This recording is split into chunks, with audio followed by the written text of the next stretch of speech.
Hello and welcome to ILTV's Evening Update. I'm Aaron Porras here with the latest news from Israel. Police briefly detained 6 Israeli miners on Sunday night for lighting Hanukkah candles on the Temple Mount.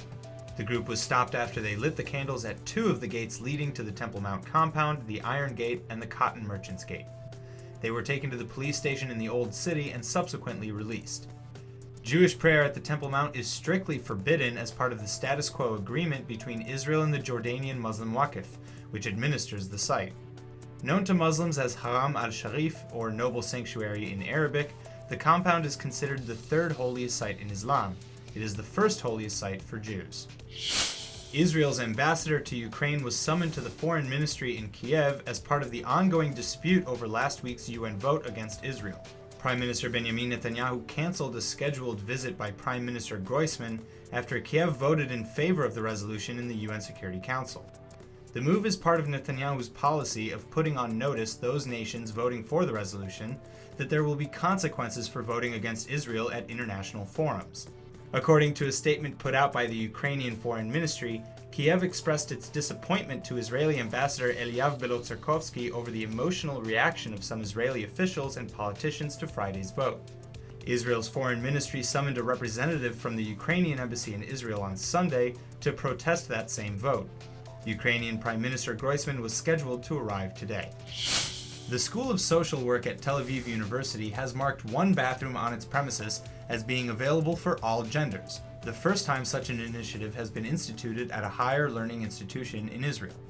The school announced on its website that in an attempt to create a safe space for people who are uncomfortable in bathrooms for men or women, and based on recommendations by a committee for gender fairness at the school, we've decided to designate one stall for all genders for the benefit of students and staff. Separate facilities for men and women, the notice said, could constitute a threat to many people, including those whose gender identity is not split. The director of the school said that the decision to designate the bathroom as gender neutral is a continuation of other initiatives regarding gender issues, such as designating a place for nursing mothers as well. Prime Minister Benjamin Netanyahu is instructing Israel's foreign ministry to stop cooperation and international development with Angola. The move is part of a series of recent acts demonstrating Israel's displeasure with countries that voted for the recent anti-Israel UN resolution. The move is largely symbolic, as currently there is very little joint activity with Angola. In addition to canceling aid cooperation, an Angolan internist who is to arrive for a course in Israel will also be cancelled. Although it voted in favor of the resolution, Angola had originally promised Israel that it would abstain. The Western African nation is one of 14 countries who supported the anti-Israel resolution last weekend. Education Minister Naftali Bennett is advancing a bill that seeks to limit the influence of organizations acting against IDF soldiers in Israel and around the world. Those advancing the bill expect it to be brought up for approval to the Ministerial Committee for Legislation within the next 2 weeks. The bill also enjoys broad support from opposition factions and is likely to easily pass a Knesset vote. Bennett said that organizations that go around the world harming IDF soldiers will not be allowed to enter Israeli schools.